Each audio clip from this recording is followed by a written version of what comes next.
L'amour comme moteur du développement. L'amour, requête pour le développement spirituel.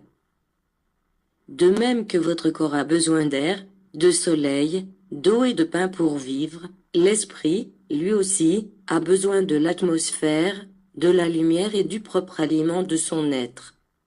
Lorsqu'il se voit privé de la liberté de s'élever en quête de ce qui l'alimente, il faiblit, se flétrit, s'engourdit, comme si l'on obligeait un enfant à toujours garder le lit et être enfermé dans sa chambre.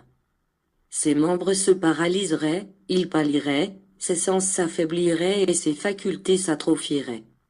Voyez comme l'esprit, lui aussi, peut être un paralytique.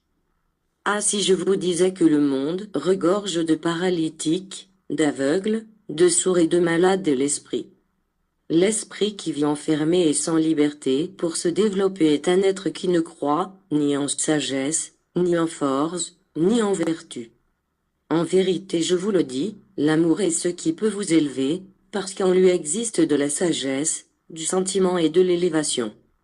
L'amour est un compendium de tous les attributs de la divinité et c'est Dieu qui a allumé cette flamme en chaque créature spirituelle.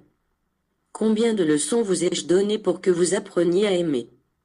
Combien d'opportunités, de vie et de réincarnation la miséricorde divine vous a-t-elle fournies?